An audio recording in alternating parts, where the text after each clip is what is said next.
नमस्कार, देवभूमि समाचार देख रहे हैं आप। आपके साथ मैं हूं स्वीटी दीक्षित। रुक करेंगे हम जानकारी की ओर। बद्रीनाथ केदारनाथ धाम में पेटीएम स्कैनर लगाए जाने का मामला तूल पकड़ता नजर आ रहा है। दरअसल बद्री केदार मंदिर समिति के अध्यक्ष अजेंद्र अजय ने पेटीएम स्कैनर लगाए जाने के मामले में पुलिस में तहरीर देते हुए कार्रवाई की बात कही है। तो वही विपक्ष सवाल खड़े कर रहा है कि 5 दिन तक आखिरकार किसकी इजाजत से पेटीएम स्कैनर वहां पर लगा रहा। में एक बड़ा सा पेटीएम स्कैनर लगाया गया है जिसमें कि श्रद्धालुओं से डिजिटली दान दक्षिणा देने के लिए निवेदन किया जा रहा है। अब मंदिर समिति यानी कि बीकेटीसी का कहना है कि हमें नहीं पता ये पेटीएम स्कैनर यहाँ पर किसने इंस्टॉल करवाया। पिछले 5 दिनों से ये स्कैनर वहाँ लगा हुआ है। अगर बद्रीनाथ केदारनाथ टेम्पल कमिटी अपना पल्ला झाड़ रही है इस पेटीएम स्कैनर के इंस्टॉलेशन से, तो फिर कोई तो व्यक्ति होगा, कोई तो संस्था होगी जो जिम्मेदार या जवाबदेह होगी कि ये पेटीएम स्कैनर वहां पर डिजिटली दान दक्षिणा के लिए किसने लगाया है। क्या कोई है जो संज्ञान लेगा इस प्रदेश के अंदर? केदारनाथ धाम में एक बड़ा सा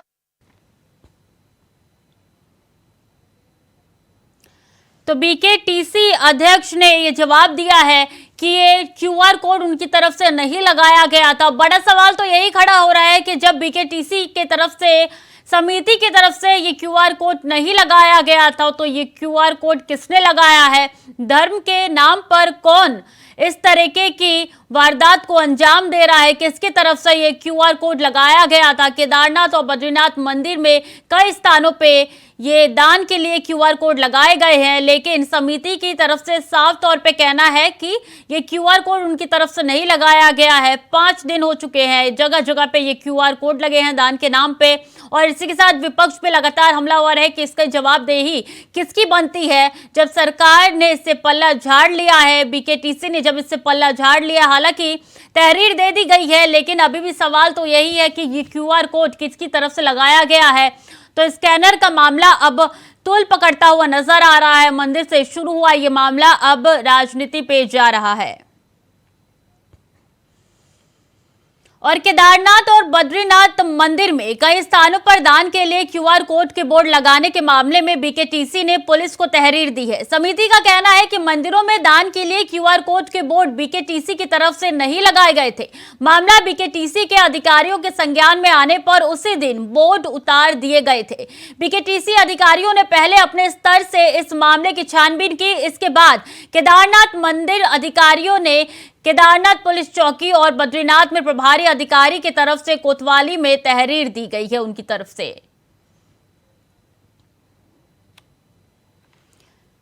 बद्रीनाथ और श्री केदारनाथ मंदिर परिसरों में क्यूआर कोड के माध्यम से डिजिटल दान को लेकर के जो साइन बोर्ड लगाए गए थे वो श्री बद्रीनाथ केदारनाथ मंदिर समिति की ओर से नहीं लगाए गए थे। जैसे ही ये प्रकरण हमारे अधिकारियों के संज्ञान में आया, हमारे अधिकारियों द्वारा इन्हें तत्काल उतरवा दिया गया था और इसकी छानबीन की गई। और ये जानकारी में आया है कि ये जिस दिन कपाट खुल रहे थे उसी दिन ये दोनों मंदिरों में ये बोर्ड लगाए गए थे। और आज हमारे द्वारा इस संदर्भ में पुलिस को तहरीर दी गई है और इसमें आवश्यक कार्रवाई करने का अनुरोध किया गया है।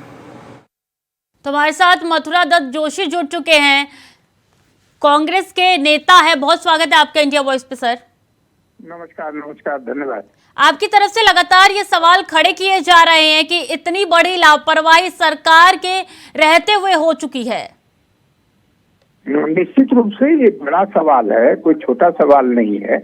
कि सरकार ये नहीं ध्यान दे रही है कि तीर्थ धामों में क्या हो रहा है, जहाँ पर आप एक आस्था का प्रतीक है, जहाँ हजारों करोड़ों लोग दर्शनार्थ वहाँ पर आते हैं। अगर वहाँ पर इस तरीके के बोर्ड लग रहे हैं, डिजिटल दान की बात हो रही है और बड़े बड़े होर्डिंग लग रहे हैं और सरकार मूक दर्शक बनकर बैठी है और अभी भी कहते हैं कि हम उसमें कार्रवाई करेंगे, इसमें तो सख्त कार्रवाई होनी चाहिए। जिन लोगों ने इस तरीके की हरकत की है निश्चित रूप से उनके खिलाफ कार्रवाई होनी चाहिए और सरकार को इस ओर ध्यान भी देना चाहिए कि तीर्थ धामों में यात्रियों के साथ इस तरह का व्यवहार न हो, ठगी का कारोबार न हो। और जो लोग ऐसी कार्रवाई कर रहे हैं या इस तरीके की हरकत कर रहे हैं, ऐसे लोगों के खिलाफ सख्त कानूनी कार्रवाई सरकार को करनी चाहिए। बीकेटीसी के अध्यक्ष की तरफ से कहना है कि जैसे ही मामला उनके संज्ञान में आया तुरंत वो सारी जगह से क्यूआर कोड हटा लिए गए और पुलिस में तहरीर दे दी गई है। ना, निश्चित रूप से ये उनका कदम अपनी जगह बिल्कुल सही है, लेकिन सरकार की एलआईयू है, इंटेलिजेंस है, सरकार की व्यवस्थाएं हैं, अधिकारी हैं, वो लोग क्या कर रहे थे? हटाने का सवाल नहीं है। सवाल ये है कि इस तरीके के बोर्ड लगाए जो उत्तराखंड की छवि को खराब कर रहे हैं, चार धाम की छवि को खराब करने का काम कर रहे हैं। तो निश्चित रूप से ऐसे लोगों के खिलाफ कार्रवाई होनी चाहिए और ऐसे लोगों के नाम सार्वजनिक होने चाहिए। मतलब आपकी तरफ से कहना है कि अगर पहले दिन ही ध्यान दे दिया जाता तो 5 दिन तक ये सिलसिला नहीं चलता। निश्चित रूप से मैंने कहा ना, वहां पर उनकी अपनी इंटेलिजेंस भी होगी, प्रबंधन, आप चार धाम का प्रबंधन भी है, आप बद्रीनाथ केदारनाथ टेम्पल कमेटी भी है। भाई इतनी बड़ी लापरवाही सरकार की, तो हर काम में कैसे लापरवाही हो रही सरकार की तरफ? हर काम फिर में कहते हैं कि विपक्ष आरोप लगा रहा, फिर कहते हैं कि आरोप लगा रहा है। और आप लापरवाही कर रहे हैं, आपकी मशीनरी लापरवाही कर रहे हैं, आप उनके खिलाफ कार्रवाई क्यों नहीं करते हैं? ये कोई छोटी मोटी बात है क्या? इससे उत्तराखंड की छवि खराब हो रही है, सरकार की छवि खराब हो रही है। और आप देखिए कि जो तीर्थयात्री वहां आए वो क्या इमेज उत्तराखंड की लेके जाएंगे। जी, एक बड़ा सवाल तो यही खड़ा हो रहा है कि आखिर वो कौन से लोग थे जिन्होंने ये क्यूआर स्कैनर लगाए हैं और 5 दिन तो ये क्यूआर स्कैनर को कोड भी किया गया है। नहीं, इसके बाद भी सरकार को उनके नाम उजागर होने चाहिए। कौन लोग थे, कहाँ प्रिंट हुए, किसने कार्रवाई की? ऐसे लोगों के खिलाफ तो निश्चित रूप से कार्रवाई होनी चाहिए ताकि उत्तराखंड की छवि को बचा सके। हमारा तो देवभूमि है, यहाँ पर हजारों करोड़ों लोग तीर्थाटन के लिए आते हैं और आस्था है लोगों की उत्तराखंड के ऊपर, उत्तराखंड के तीर्थ धामों में आस्था है। जिनको जिनकी अपनी अपनी मान्यताएं हैं, लोग आते हैं, उनकी मनोकामनाएं पूर्ण होती हैं। और इस तरीके की हरकत अगर होगी और 5 दिन का 1 हफ्ता सरकार सोई रहे तो ये तो निश्चित रूप से बड़ा सोचनीय प्रश्न है, बड़ी ही दयनीय स्थिति है और सरकार को निश्चित रूप से इनके खिलाफ कार्रवाई करनी चाहिए। अगर क्यूआर कोड के इतर हट की बात की जाए तो क्या आपको लगता है कि इस बार चार धाम यात्रा में तैयारी पूरी तरीके से सुगम है? देखिए, अब इसमें भी हम कुछ कहेंगे तो फिर इनके नेता कह देंगे कि कांग्रेस तो उत्तराखंड की। हम इस बात में नहीं जाते हैं। हमने तो कहा कि आप अपनी व्यवस्थाएं दुरुस्त करिए। आप देखिए कि स्वास्थ्य सेवाएं कितनी बड़ी बदहाल है। आपके जितने भी सवाल थे क्यूआर कोड को लेकर हमारे साथ बीजेपी के नेता जुड़ चुके हैं। देवेंद्र भसीन, बहुत स्वागत है आपका इंडिया वॉइस पे। सर देखिए, लगातार कांग्रेस की तरफ से ये सवाल उठाया जा रहा है कि आखिर 5 दिन तक ये पैसे किसके अकाउंट में गए? इतनी बड़ी लापरवाही बीकेटीसी की तरफ से। देखिए, पहली बात तो यह है कि इस प्रकार के फ्रॉड जो हैं पूरे हिंदुस्तान में हो रहे हैं और हमारी सरकारें लगातार काम कर रही हैं। उत्तराखंड के अंदर भी कई जो साइबर फ्रॉड वाले हैं उनको पकड़ा भी गया है, उन्हें जेल भेजा गया है। इसी प्रकार से केंद्र सरकार के द्वारा भी एक विशेष तौर पर ऐप बनाया गया है जिसमें साइबर फ्रॉड को लेकर के पूरी व्यवस्था की गई है। अब तो फ्रॉड सामने आया है तो निश्चित तौर पर सरकार ने तत्काल कार्रवाई प्रारंभ की है और ट्रैक करते करते मालूम चल जाएगा कि क्यूआर कोड का पैसा कहाँ जा रहा है। आज जो नई सुविधाएं डेवलप की गई है उन सभी सुविधाओं में इस बात का पता लगाना मुश्किल नहीं है कि पैसा किस रूट से कहाँ गया और कौन लोग इसमें इन्वॉल्व थे। तो निश्चित तौर पर जो है वो पकड़ में आएगा, लेकिन हमारा जनता से अनुरोध ये है कि वे इस बारे में सतर्कता बरतें क्योंकि आज पूरे देश के अंदर फ्रॉड चल रहे हैं और आरबीआई बार बार इसे लेकर के जो है अपनी सावधानी जारी करता रहता है। केंद्र सरकार ने भी और राज्य सरकार ने भी कहा है, लेकिन ये मसला क्योंकि एक फ्रॉड का है तो निश्चित तौर पर सरकार इसको लेकर संवेदनशील है और फ्रॉड करने वालों को पता लगा लिया जाएगा। जी, बहुत बहुत धन्यवाद देवेंद्र भसीन जी, आपका भी, मथुरा दत्त जोशी जी, आपका भी हमारे साथ जुड़ने के लिए, अपना वक्त हमारे साथ साझा करने के लिए।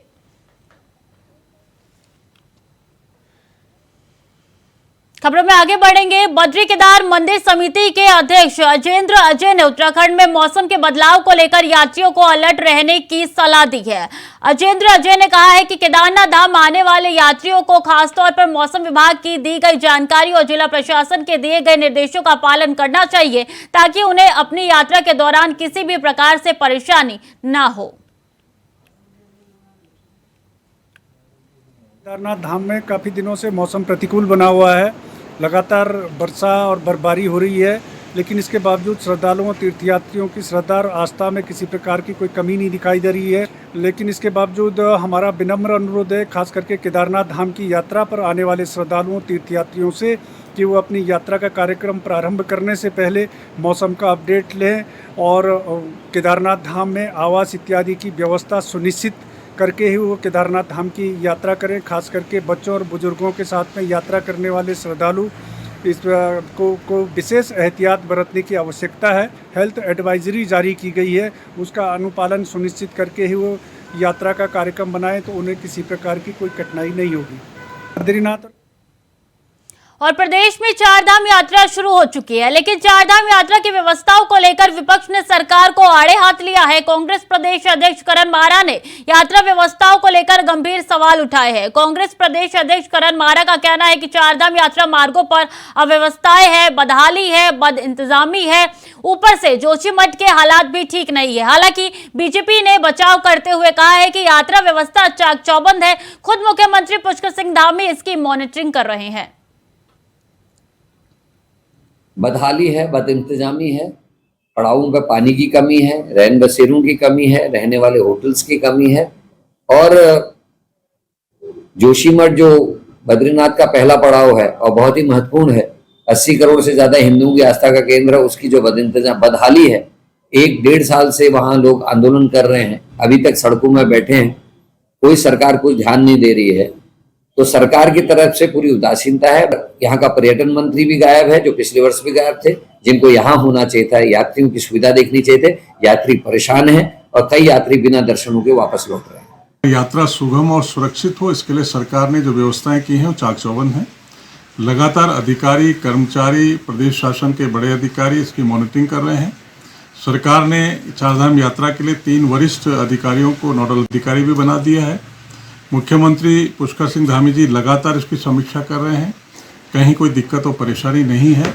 हम हर यात्री की कुशलता की कामना करते हुए इस यात्रा का संचालन बेहतर कर रहे हैं। जहाँ तक विपक्ष का कहना है, आरोप लगाना है, वो इस यात्रा के प्रति संवेदनशील नहीं है। वो यात्रा के अंदर जो है भय व्याप्त करना चाहती है, गलत तरीके से लोगों को अपनी बात कह रही है, जिससे कि यात्रा करने वाले लोगों में भय पैदा हो। स्वास्थ्य मंत्री भी लगातार यात्रा का संचालन में जो है अधिकारी और कर्मचारियों से फीडबैक ले रहे हैं। अभी 2-4 दिन पहले ही उन्होंने अधिकारियों से बैठक करी है, वो लगातार संपर्क में है। उनके विभाग में हर विभाग उनका काम कर रहा है। और उत्तराखंड बीजेपी के प्रदेश प्रवक्ता वीरेंद्र बिष्ट ने एक बार फिर मुख्य विपक्षी दल कांग्रेस पर निशाना साधते हुए कहा है कि प्रदेश में जहां सियासी दल चुनाव की तैयारियों में जुटे हुए हैं, तो वहीं विपक्ष अब भी आपस में उलझा हुआ नजर आ रहा है।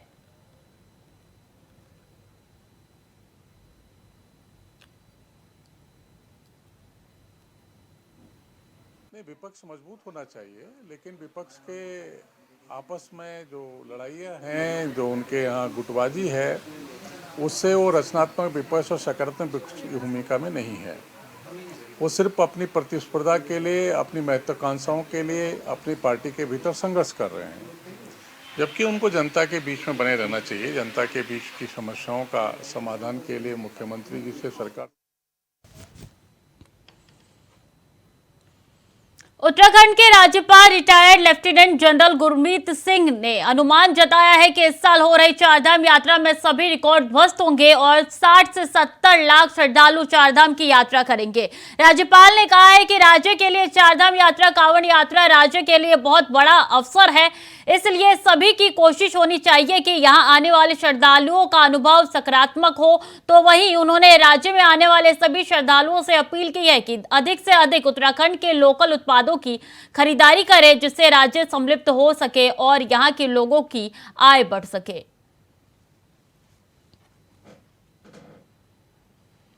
मेरा तो संदेश यही है कि ये हमारा सौभाग्य है हर उत्तराखंडी का कि हर वर्ष हम चारधाम की यात्रा करते हैं।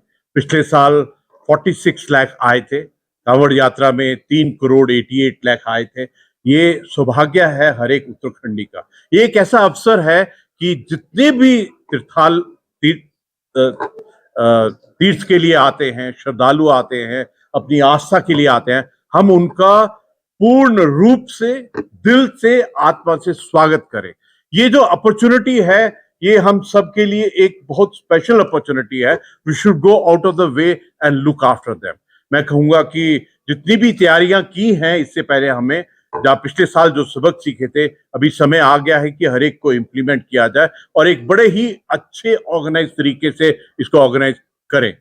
इसमें एक चुनौती रहती है हेल्थ के बारे में भी। इसमें हम सबको इकट्ठा मिलकर इंटीग्रेटेड तरीके से हर एक जो तीर्थ के लिए आए हैं उनकी हेल्थ, उनकी सुविधा, उनके एक्सपीरियंस, हमको एक चीज याद रखनी चाहिए कि इस प्रकार से हमारा एटीट्यूड, बिहेवियर, तरीका होना चाहिए कि वो नहीं उनके आने वाली।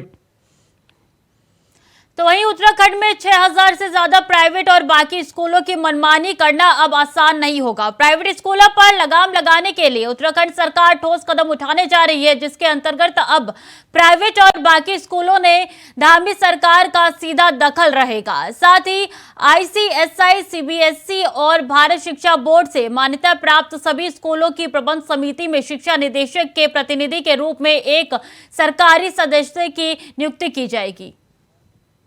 ये एक ईमानदार युवा मुख्यमंत्री की एक ईमानदार कोशिश है कि जो देश का भविष्य है, प्रदेश का भविष्य है, उनकी एजुकेशन के साथ खिलवाड़ ना हो, ब्लैकमेलिंग ना हो, उनके साथ कहीं उनके ऊपर मेंटल प्रेशर ना आए। तो इसलिए ये स्पष्ट किया गया है कि एक प्रतिनिधि के रूप में एक व्यक्ति स्कूलों में निगरानी रखेगा, जिससे पता चलता रहे कि स्कूलों में कहीं कोई गड़बड़ी तो नहीं हो रही है, वहाँ कहीं लोगों को फीस के नाम पे, बच्चों को किसी और नाम पे टॉर्चर तो नहीं किया जाएगा। तो अच्छी पहल, मुझे लगता है कि इसका जितना स्वागत हो उतना कम है और हम माननीय मुख्यमंत्री जी का इस अथक पहल के लिए धन्यवाद।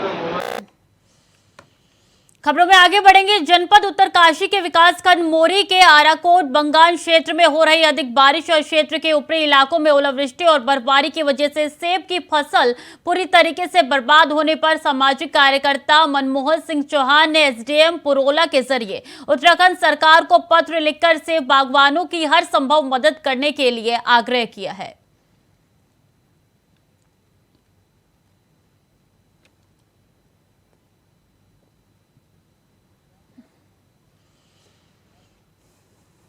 तो वहीं पूर्व मुख्यमंत्री हरीश रावत ने प्रधानमंत्री मोदी के मन की बात कार्यक्रम को लेकर तीखी प्रतिक्रिया देते हुए कहा है कि यह कार्यक्रम एक तरफा मन की बात का है। अगर यह कार्यक्रम दो तरफा मन की बात का होता तो यह स्वागत योग्य था, लेकिन एक तरफा मन की बात करके बातों को लोगों पर थोपने का काम किया जाता है।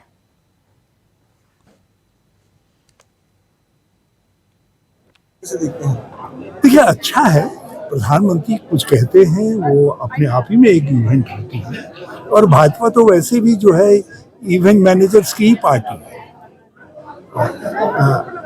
ये एक तरफा संवाद है। यदि ये दो तरफा इसमें एकाध दर्जन भी संवाद होते हैं, कि मन की बात सुनने के भी 10 एपिसोड होते, तो हम कहते कि हाँ, आप लोकतंत्र की कद्र कर रहे हैं। आप केवल अपनी बात कहते हैं तो इसका अर्थ है आप अपनी भावना को।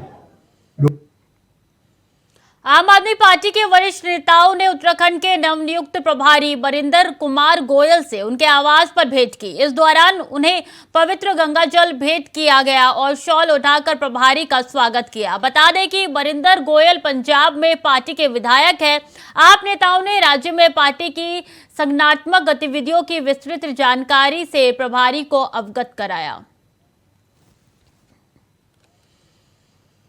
और केंद्रीय रक्षा राज्य मंत्री और नैनीताल लोकसभा सीट से बीजेपी सांसद अजय भट्ट के जन्मदिन के मौके पर नैनीताल जिले और उधम सिंह नगर जिले में उनके समर्थकों और बीजेपी कार्यकर्ताओं ने अलग अलग कार्यक्रम कर उनका जन्मदिन मनाया। जहां उनके 62वें जन्मदिन के अवसर पर उनके समर्थन, पूजा अर्चना और तमाम कार्यक्रम कर उनका जन्मदिन मना रहे हैं, तो वहीं हल्द्वानी में भी उनके जन्मदिन को लेकर बीजेपी कार्यकर्ताओं में उत्साह देखा गया। हल्द्वानी में बीजेपी नेताओं ने हवन यज्ञ कर केंद्रीय रक्षा राज्य मंत्री अजय भट्ट की कुशलता और लंबी आयु की प्रार्थना की, तो वहीं सभी ने आपस में एक दूसरे को मिठाइयां खिलाकर अजय भट्ट के जन्मदिन को मनाया।